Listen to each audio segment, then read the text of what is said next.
कितनी अफसोस की बात है जब वफादारी का जिक्र होता है तो हम इंसान कुत्ते का उदाहरण देते हैं। नमस्कार दोस्तों, मैं ज्योतिष आचार्य वासुदेव मिश्रा आपका अपने चैनल सत्य की खोज में हार्दिक अभिनंदन करता हूं। दोस्तों, आज का यह ज्योतिष का कार्यक्रम आप लोगों के लिए यानी कि कन्या राशि वालों के लिए बेहद ही ज़्यादा खास कार्यक्रम साबित होगा। आज हम चर्चा करेंगे आपके मासिक राशिफल के बारे में, आपके मंथली प्रेडिक्शन के बारे में। जी हाँ, साल 2024 का तीसरा महीना यानी कि मार्च का महीना आपके लिए कैसा रहेगा। इस महीने आपके जीवन में ग्रहों की गोचरीय स्थिति का प्रभाव किस प्रकार से पड़ेगा। जी हाँ, सूर्य से लेकर केतु पर्यंत पूरे 9 के 9 ग्रह इस मार्च के महीने में आपके जीवन में क्या कुछ बड़ा बदलाव कर सकते हैं और इस महीने आपका स्वास्थ्य कैसा रहेगा, आपकी शिक्षा कैसी रहेगी, आपकी लव लाइफ, आपका वैवाहिक जीवन, आपका पारिवारिक जीवन कैसा रहेगा। भाग्य, करियर, बिजनेस, व्यापार और फाइनेंस के दृष्टिकोण से ये मार्च का महीना आपको कितनी मजबूती प्रदान करने वाला है और इस महीने के प्रभाव को अपने लिए और ज़्यादा बेहतर बनाने के लिए क्या उपाय आपको करना चाहिए। ये तमाम प्रकार की जानकारी आज के इस ज्योतिष के कार्यक्रम में आपको बताएंगे, इसलिए कार्यक्रम को बिना मिस किए अंत तक देखने का प्रयास कीजिए। और अगर आप अपनी जन्म कुंडली पर हमसे परामर्श लेना चाहते हैं तो वीडियो में और डिस्क्रिप्शन बॉक्स में आपको हमारा कॉन्टैक्ट नंबर मिल जाएगा, जहां से आप व्हाट्सएप के माध्यम से या फिर फ़ोन कॉल के थ्रू अपॉइंटमेंट लेकर अपनी जन्म कुंडली का विस्तार पूर्वक अध्ययन करवा सकते हैं। तो दोस्तों देखिए, जब मार्च का महीना प्रारंभ हुआ तो गोचर कुंडली में कन्या राशि से 9 ग्रहों की स्थिति कुछ इस प्रकार से देखने को मिली। जी हाँ, जैसा कि आप देख पा रहे हैं, आपके 4th हाउस में कौन है तो सेनापति मंगल के साथ दैत्य गुरु शुक्र विराजमान है आपके 4th हाउस में। वहीं आपके 5वें भाव में सूर्य, शनि और बुध, जबकि आपके 6ठे भाव में राहु और 12वें भाव में केतु का गोचर पूरे महीने देखने को मिलेगा। वहीं आपके 7th हाउस में देवगुरु बृहस्पति पूरे महीने गोचर करेंगे। और चंद्रमा के बारे में तो आपको भली भांति मालूम है कि चंद्रमा हर 2.25 दिन में राशि परिवर्तन करते हैं। तो दोस्तों, अब आपको हर एक चीज़ को बड़े ध्यान से सुनना है और समझना भी है। तो सबसे पहले आपकी सेहत के बारे में बात करते हैं। तो आपकी राशि के स्वामी कौन होते हैं तो आपकी राशि के स्वामी राजकुमार बुध होते हैं। यह बात आपको भली भांति मालूम होनी चाहिए। और राजकुमार अभी वर्तमान समय में कुंडली के 6ठे भाव में गोचर कर रहे हैं। 6ठा भाव आपके रोग, ऋण और शत्रु का स्थान होता है। यहाँ पर अपने मित्र शनि का बल और अपने पिता सूर्य का बल प्राप्त करके बलवान अवस्था में गोचर कर रहे हैं, इसलिए ज़्यादा कोई बड़ी समस्या नहीं होगी। फिर भी त्वचा से संबंधित, स्किन से संबंधित प्रॉब्लम आपको फेस करनी पड़ सकती है। पाचन से आँखों में जलन की समस्या और कहीं न कहीं जोड़ों में भी दर्द उत्पन्न होने की समस्या आपको फेस करनी पड़ेगी। बाकी कोई बड़ी समस्या इस मार्च के महीने में आपको बिल्कुल भी देखने को नहीं मिलेगी। वहीं अगर आपकी शिक्षा के बारे में बात की जाए तो कुंडली का जो 5वां भाव होता है ना दोस्तों, यह आपकी शिक्षा का भाव होता है। और 5वें भाव के स्वामी कौन बनते हैं तो 5वें भाव के स्वामी शनिदेव बनते हैं। अभी वर्तमान समय में कुंडली के 6ठे भाव में शनि अपनी खुद की मूल त्रिकोण राशि बलवान अवस्था में अपने मित्र बुध और अपने शत्रु सूर्य के साथ युति बना करके गोचर कर रहे हैं। तो ऐसे में आप समझ सकते हैं, शनिदेव का 6ठे भाव में होना यह अपने आप में ही उत्तम कहा जाता है। और ऊपर से अपनी मूल त्रिकोण राशि में है तो नो डाउट, अगर आप एक विद्यार्थी हैं तो समझ लीजिए यह मार्च का महीना आपको अद्भुत सफलता प्रदायक साबित होगा। जी हाँ, अगर आपका कोई कंपटीशन एग्जाम है, कोई प्रतियोगी परीक्षा जो इस महीने होने वाली है, चाहे वह कितनी भी बड़ी परीक्षा क्यों ना हो, समझ लीजिए शनि, सूर्य, बुध और गुरु, इन 4 ग्रहों की कृपा से आपको उस कंपटीशन एग्जाम में सफलता प्राप्त करने से कोई नहीं रोक सकता।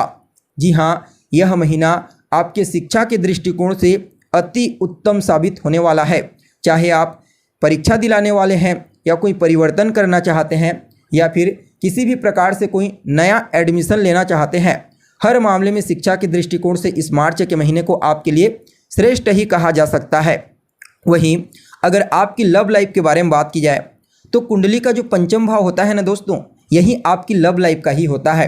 और जैसा कि आपको बता दिया गया, पंचम भाव के स्वामी शनि होते हैं, छठे भाव में रहेंगे। देखिए, रिश्तों में पाप ग्रहों का एक साथ होना यह ठीक नहीं माना जाता। सूर्य और शनि एक साथ होंगे तो कहीं ना कहीं आपके लव लाइफ के क्षेत्र में तनाव की स्थिति देखने को मिलेगी। जी हाँ, अहंकार, क्रोध और चिड़चिड़ापन, ये तीनों चीज़ें आपकी लव लाइफ में, आपके प्रेम संबंधों में तनाव, दरार का कारण बन सकती हैं। इस बात का विशेष रूप से आपको ख्याल रखना है। अगर आप अपने विवेक, अपनी बुद्धिमत्ता और अपनी समझदारी का इस्तेमाल करते हुए हर चीज़ को डील करते हैं तो नो डाउट आपको समस्या नहीं होगी। वहीं अगर आपकी मैरिड लाइफ, आपके वैवाहिक जीवन के बारे में बात की जाए तो कुंडली का जो सप्तम भाव होता है ना दोस्तों, वह आपकी मैरिड लाइफ का होता है और देवगुरु बृहस्पति बनते हैं आपके सप्तमेश यानी कि सप्तम भाव के स्वामी। अष्टम भाव में गोचर करेंगे मित्र की राशि में, यह तो अच्छी बात है, लेकिन शनि की दृष्टि से दृष्ट होकर के तो कहीं ना कहीं आपके पार्टनर की सेहत में कुछ गिरावट दे सकते हैं। जी हाँ, इस समय आपकी पार्टनर की सेहत का विशेष रूप से उन्हें ध्यान रखने की आवश्यकता है। हालांकि धन के मामले में, सफलता के मामले में इस मार्च के महीने को अत्यंत ही श्रेष्ठ कहा जा सकता है। जी हाँ, आपके पार्टनर को उसके कार्य क्षेत्र में विशेष रूप से धन की प्राप्ति होगी और सफलता की प्राप्ति होगी। आपको आकस्मिक रूप से अपने पार्टनर की तरफ से कोई अच्छी खबर सुनने को मिलेगी या फिर कोई बड़ा लाभ आपको अपने जीवन साथी से प्राप्त होगा, जिससे आपके मन में प्रसन्नता की भावना देखने को मिलेगी। वहीं अगर आपके भाग्य के बारे में बात की जाए तो कुंडली का जो नवम भाव होता है ना दोस्तों, यह आपके भाग्य का स्थान होता है और नवम भाव के स्वामी कौन बनते हैं तो शुक्रदेव। अभी वर्तमान समय में शुक्रदेव पंचम भाव में गोचर कर रहे हैं, अच्छी बात है। त्रिकोण के अधिपति एक दूसरा त्रिकोण में गोचर कर रहा है, लेकिन अपने शत्रु मंगल के साथ है। हालांकि मंगल उच्च राशि में है, तो ऐसे में भाग्य का पूरा साथ इस महीने आपको देखने को मिलेगा।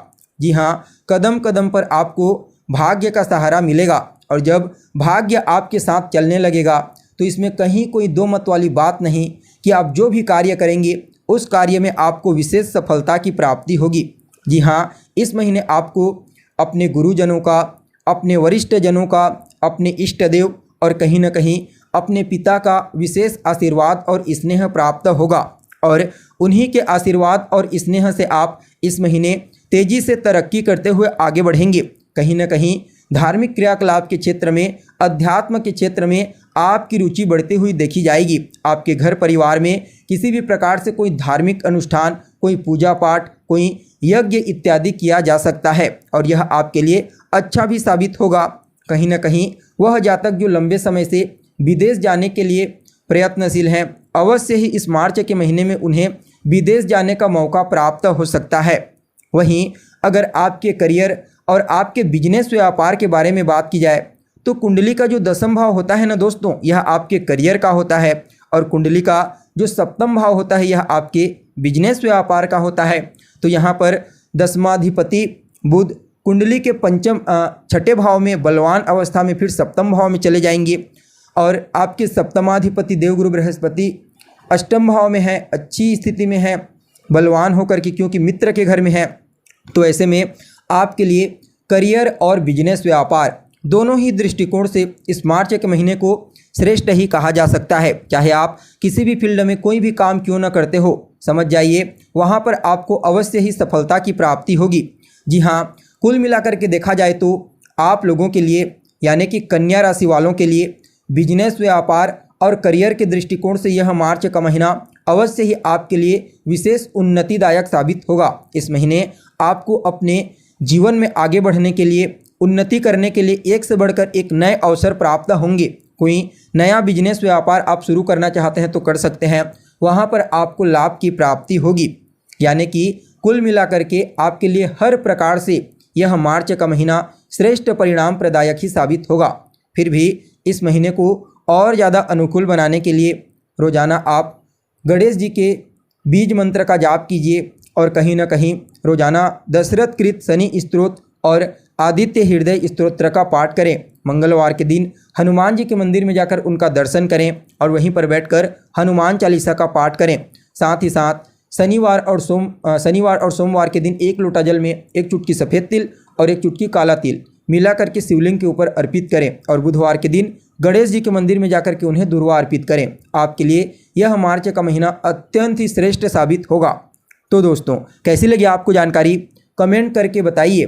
फिर मिलते हैं एक नए और ताज़ा एपिसोड में। तब तक के लिए नमस्कार।